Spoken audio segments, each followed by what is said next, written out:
और छोटी सी जगह थी उस समय, जो अभी है इधर निर्माण विद्यालय साइड की बात छोड़ दो, उधर वो जो था उसका प्रज्ञानगर, तो उतने बीच में छोटी सी जगह थी। फिर वहाँ धीरे धीरे अपना उन्होंने निर्माण करा, एक छोटा सा उनका कमरा था, उसी में वहाँ सत्र लगाते थे वो अपने। तो फिर तपोभूमि में लोगों को रुकवाने लगे, लेकिन भोजन वहीं करते थे, वहाँ भोजन की कोई व्यवस्था नहीं। वंदनीय माता जी भोजन कराती थी। और उसके भी कई तरह के प्रसंग हैं, सुनने में आते हैं। गुरुदेव आते हैं, निकलते थे। एक ऐसे व्यक्ति थे जो बहुत व्यसनी थे, नशा भी करते थे, मांसाहारी भी थे, लेकिन कोई अच्छी आत्मा रहे होंगे, पहले के भटक गए थे। उनके साथियों ने कहा कि चलो, परिवार वाले परेशान थे, बोले तो हमारे साथ एक घर मथुरा चले चलो, चले चलते हैं। तो बोले भाई 2-3 दिन, तो वो 2-3 दिन नहीं कर लूंगा संयम। तो वहां गए तो वहीं थे, भोजन ही करने आते थे। माता जी बड़े प्रेम से उनको नाम लेकर के बुला के भोजन कराते, उन्होंने स्वयं देखा। और लोग तो साधना करते, उन्हें कोई साधना वाधना। यहाँ से गए, माता जी जो सादा भोजन करते हैं करते चले गए। यहाँ से गए तो उनकी उससे रुचि ही बदल गई। लेकिन जहाँ गए तो उनके मित्रों ने कहा, अरे यार कहाँ छोड़ के आ गए, यो खाओ, कि बाबा जी उनके चक्कर में पड़ गए। तो उन्होंने जो थोड़ी सी पी ली, और उनकी एकदम ऐसी तबीयत बिगड़ी कि संभालना मुश्किल हो गया। उल्टी, घबराहट, तो ये क्या हो गया, घबराहट से उन्हें अनुभव हो कि माता जी सराहने बैठी हैं और मस्तक पे हाथ फेर रही हैं। तब जान, निकल जान दे बेटा, निकल जान दे, बेकार निकल जान दे। उल्टी दस्त हुए और वो स्वस्थ हो गए। उसके बाद उनकी रुचि हो गई, तो उन्हें आंखें भर के कहा था कि साधकों की, गुरुदेव तो बुलाते हैं साधकों को, उनकी कृपा करते हैं, लेकिन ये हम जैसे बिगड़े बेटों को तो फिर माता जी ही की कृपा की जरूरत है, अनहत की कृपा करती। तो ऐसे प्रसंग भी वहाँ अनेक ढंग से होते रहे। माता जी अपना स्वरूप बताती नहीं थी, लेकिन जो थी सो थी। जब जैसे उनकी जरूरत पड़ती थी तो स्वरूप उनका खुल जाता था, उनको पहचानने में कठिनाई होती थी। हम भी बस उनको, गुरुदेव की पत्नी है, उनका आज्ञा पालन करना ये तो है, लेकिन उनके भीतर का स्वरूप तो बहुत बाद में धीरे धीरे करके गिरा। गुरुदेव के बारे में भी हम तो उन्हें भला आदमी समझ के जुड़े थे, लेकिन उनकी क्या क्या क्षमताएं, क्या क्या, वो तो धीरे धीरे प्रकट होती रही। लेकिन एक बात रहा, सुना तो हमें आश्चर्य नहीं हुआ कभी। ठीक है, होता है, के साथ हो सकता है, क्यों नहीं हो सकता। तो अरे ऐसा, हम सुनते रहे और हमें उसका उसका नहीं किया। तो ये फिर उनका वहां से फिर गायत्री तपोभूमि बन गई। फिर वहां पर उन्होंने धीरे धीरे सत्रों की शुरुआत की। छोटे छोटे सत्र लगाते थे और 9 दिन के सत्र भी लगाते थे। तो वहां पर कई तरह के प्रयोग भी किए गुरुदेव ने। यज्ञ की शुरुआत तो वहां कर दी थी, यज्ञशाला थी, लेकिन फिर उन्होंने कई तरह के, जो उसमें है शास्त्र में लिखे हुए, उसमें कई तरह के यज्ञ किए उन्होंने बाकायदा, जो उसके विधान से। उसमें नरवेद प्रयोग जब किया था तो लोग हड़बड़ा गए थे। कई तरह के हैं, उसकी विवरण मुझे याद नहीं रहा है। तो नरवेद का प्रयोग जब हो रहा था तो वही उसमें सर्वस्व दान का उन्होंने अपना किया था, यही बात की थी। और लोगों को भी स्तंभ बांधा थे, उनसे बांधा था। और वहीं से गुरुदेव ने अपना सब कुछ मिशन में लगा दिया। माता जी भी सब पूरा श्रृंगार करके आई थी, उन्होंने भी सब दे दिया, काफी सोना था उनके पास। तो वो सब उन्होंने कर दिया। फिर वो अपने जैसे होना चाहिए सन्यासी गृहस्थ की तरह से वो रहने लगे थे। तो वो भी प्रयोग किए उनने। तो इस तरह से विभिन्न तरह के यज्ञ प्रयोग करते रहे। वहाँ शिविरों का क्रम भी चलता रहा। शिविरों में उन्होंने कई तरह के शिविर चलाए, 9 दिन के साधना सत्र भी चलाते थे। और फिर उन्होंने वहाँ पर ये अपने प्राकृतिक चिकित्सा शिविर भी चलाए, आदमी को स्वस्थ रहना है। लेकिन सब बनाई व्यवस्था, टब बात वगैरह जैसा होते हैं वो सब, स्टीम बात, ये सब पड़े रहे वहां पर, टूट गए। लेकिन उन्होंने एक बार चलाया, उसके बाद बंद कर दिया। लोगों ने कहा क्यों साहब, अब क्यों नहीं चलाते हो? बस ये बोले हमें रोगी इकट्ठे नहीं करना है। ठीक है, प्राकृतिक चिकित्सा अच्छी चीज है, लोग और कर, लेकिन हमें तो यहाँ क्रांतिकारी इकट्ठे करना, रोगी नहीं इकट्ठे करना। ये करके उन्होंने बंद कर दिया। फिर अपने वैसे ही सत्र चलाते थे। और उसमें हमारे पास के सूत्र है, तो बता भी थे 9 दिन में अपनी पूरी अभी की जो योजना, वो सब उनके सामने वो ऐसे लोगों को बताते थे कि ये करना है, ये करना, हम इसलिए कर रहे हैं। युग परिवर्तन की सारी क्या धारा, बिल्कुल प्रारंभ से, क्योंकि उनकी तो योजना वही थी। सब साधन उन्हें दिखते नहीं थे, लेकिन वो सब उनका एक क्रम चलता रहा। 56 में उन्होंने फिर वहां पर जो वो प्रयोग किया था 108 कुंडी, तपोवन जितनी थी उसी में छोटे छोटे कुंड बना के 108 कुंडी का प्रयोग किया था। और उसको पूरा करने के बाद फिर उन्होंने अचानक घोषणा कर दी कि 1000 कुंडी यज्ञ करेंगे। 108 तो हो गया था। जैसा कि बताया कि उस समय अपने हिमालय के संबंध से के बारे में कुछ उन्होंने बताया नहीं था, आज्ञा नहीं थी। तो उन्होंने कहा ये तो ब्राह्मण सनकने लगा, क्या हो गया। अभी अपने दिमाग में वहां से उन्हें जो निर्देश मिला था कि ऐसा करना, इतना बड़ा आयोजन होगा, ऐसे लोग आएंगे, ऐसे नगर बसाना, ये करना वो करना है, ये उसकी साधना की वो होंगी जो क्रम बताएंगे। तो ये करके फिर उन्होंने नगर के कुछ मान्य लोगों को बुलाया और ये कहा कि यहाँ एक ऐसा कार्यक्रम करना चाहते हैं। तो उन्होंने कहा अच्छा, बड़ा कार्यक्रम होगा, मेले होते हैं तो नगरवासियों को लाभ ही होता है, बाहर से लोग आते हैं, करिए। तो क्या क्या करेंगे, तो सारी योजना बता दी। बोले आपने सारी योजना तो बता दी, लेकिन इसके लिए मनीराम कहाँ से आएंगे, नगर कहाँ से आएगा। बोले वो जिसकी योजना वो भेजेगा। बोले हमें काहे को बुलाना, सहयोग के लिए। बोले तो भैया वो पैसे सहयोग करेगा, उसी से सहयोग ले लेना। उन्हें हंसते हुए चले गए कि ये ब्राह्मण सनक गया है, अच्छे आदमी थे, भले आदमी थे, ये करेगा। कुछ नहीं बोले, जानते थे सब कुछ वो होना है। तो उसकी फिर उन्होंने योजना बनाई, साधना को बेस बनाया और लोगों से अपील की कि जो लोग, उसमें बहुत ज्यादा बड़ी संख्या में लोग नहीं थे, लेकिन जो थे, तो यहाँ उत्तर प्रदेश में, थोड़ा मध्य प्रदेश का वो छत्तीसगढ़ वाला इलाका और थोड़ा राजस्थान, यहाँ कुछ खास था। तो इनके जो नैष्ठिक लोग थे उनसे कहा कि तुम लोग साइकिल यात्राएं करो और लोगों से कहो कि इसके लिए करना है। तो 1 माला रोज करेगा वो तो सहयोगी साधक हो जाएगा, वो आए चाहे ना आए, उसका एक सहयोगी साधक का रूप। यजमान नाम उनको दिया था कि जो लोग इस बीच में जितना समय रह गया उसमें 1.25 लाख का अनुष्ठान करें और 52 उपवास करें। और सस्ता जमाना था, दिन भर का भोजन का खर्चा ठंडी में चल जाता था 50 पैसे में। तो उन्होंने कहा कि आधे दिन का व्रत करें, 52 व्रत करें, तो 52 चवन्नियां बचेंगी।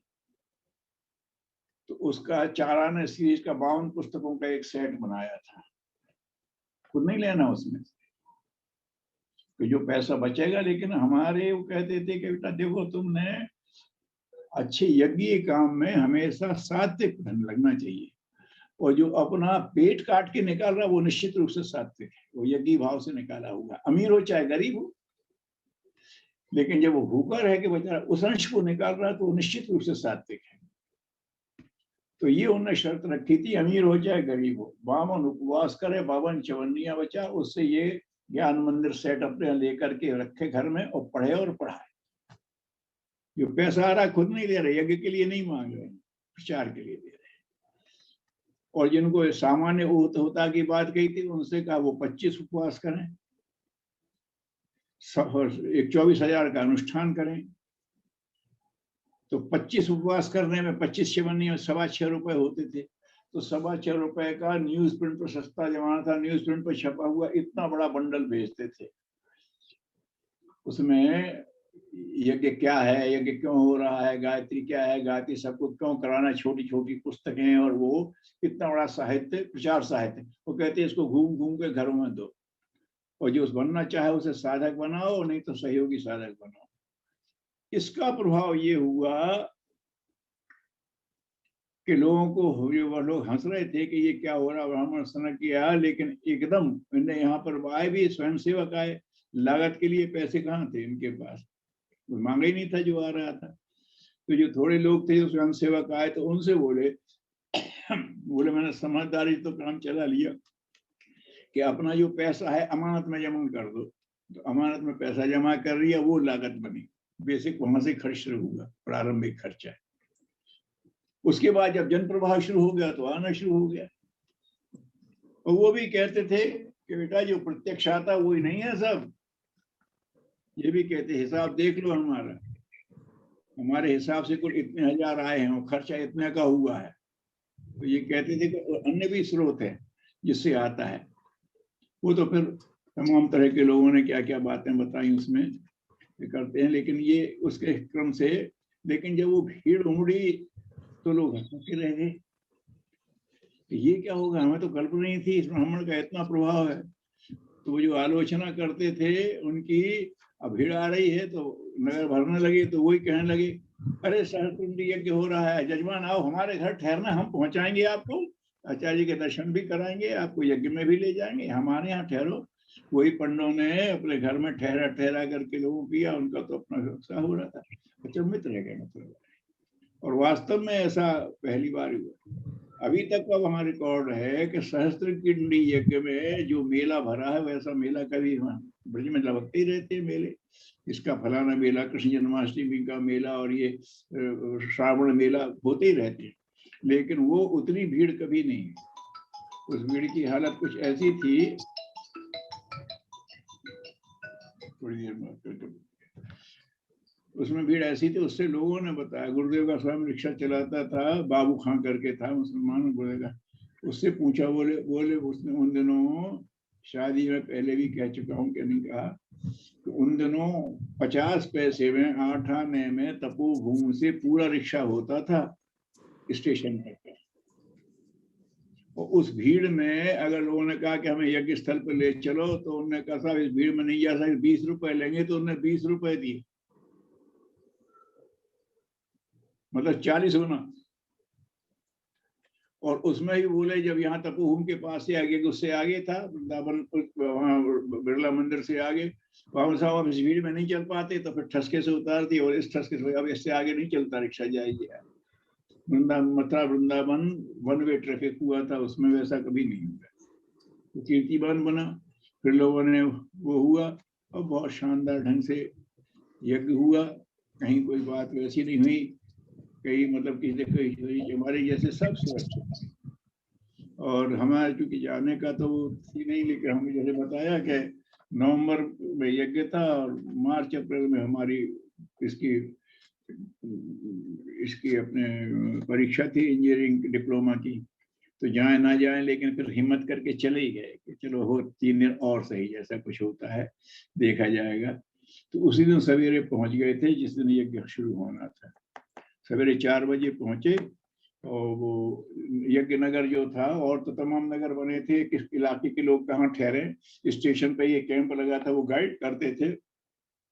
लेकिन क्योंकि हम बालकृष्ण अग्रवाल जी से संपर्क में थे, उनके परिवार के एक आदमी व्यक्ति झांसी से मिल भी गए, या कि उन्हीं के तंबू में हम और माता जी गए थे। बड़ा तंबू लगा था यज्ञ नगर, वहीं यज्ञशाला के आसपास, खास खास लोगों का ही था उसमें। तो उसी में हम जा करके साहिबाव से रुक गए थे, करने लगे। तो सवेरे जाकर के नहाया, 4 बजे वो यज्ञ शुरू हुआ, तो गुरुदेव का उद्बोधन तो मैंने सुना था उसमें। तो उन्होंने वो जो 2-3 बातें जो उनके उस समय की लगती थी, तो जैसे एक तो उन्होंने कहा था कि जो कहते हैं गायत्री सबसे क्यों कराते हो, आंदोलन तो खुद ही चला रहे थे,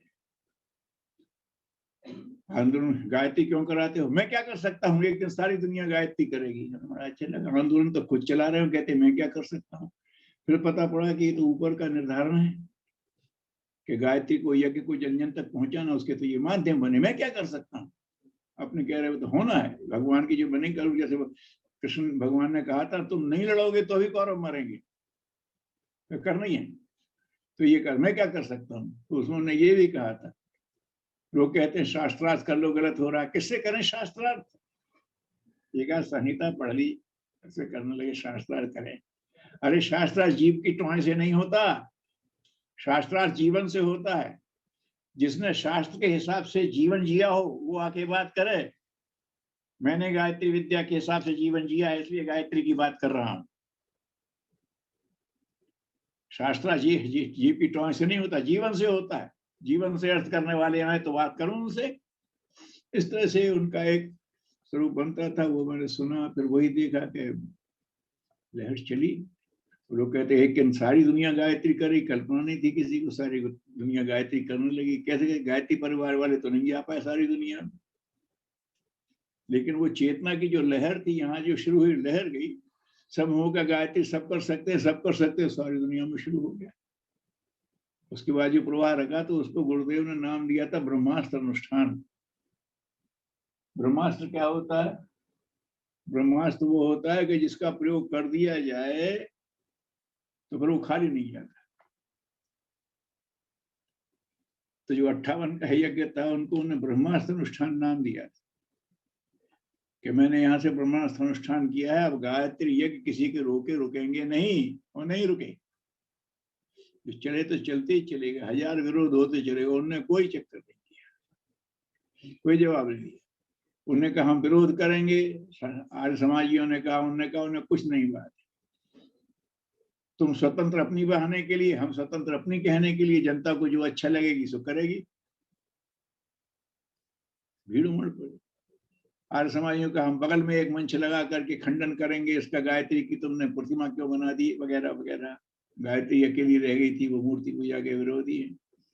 तो गुरुदेव ने कहा कि अलग से मंच क्यों बनाते हो, उसी जनता के चंदे से हम चल रहे हैं, उसी से आप चलोगे। हम मंच बनाए हैं, 2 घंटे हमें भाषण देना, बाकी 22 घंटे आप भाषण देना, उसी मंच से रहना भाई, जनता का पैसा क्यों खर्च करते। फिर कोई आया गया कुछ नहीं, अल्लाह हुआ और अपनी बात हो करके सारा ये कि शांत से निकट गया। सब लोग अचंभित होकर के रह गए। वापसी में तो फिर सरकार ने स्पेशल ट्रेनें चलाई, जाते समय तो नहीं चला पाई, लेकिन जब ये सब देखा तो स्पेशल ट्रेनें वहां से उसकी चलाई थी। तो गुरुदेव के उसके बाद जो उसी यज्ञ में, इसके बाद खत्म करूंगा, तो जो लोगों ने क्षेत्र में अच्छे प्रयास किए थे, अच्छे काम किए थे, उन्होंने कहा कि अब तुम लोग कहाँ उसमें जाओगे, अब पूरे पूर्ण कालिक बन जाओ। तो जीवन दानी कहकर के 4 लोगों की घोषणा हुई थी उसी यज्ञ में। उसमें थे समूह सिंह कौशिक कोटा के, चमनलाल सूरी बरेली के, चमन गौतम के नाम से, समूह सिंह हाड़ा थे तो गुरुदेव ने कौशिक कर दिया था। समूह सिंह हाड़ा, उनको कौशिक कर दिया था। चमनलाल सूरी थे तो उनको गौतम कर दिया था। गिरिजा सहाय खरे थे, उन्हें व्यास कर दिया था। और बालकृष्ण का नाम आया था, फिर वो अपने पारिवारिक या उसे कच्चे पर निकल गए, उसकी जगह फिर भगवान सहाय जुड़ गए थे, वो भी कार थे, उनको वशिष्ठ दे दिया था।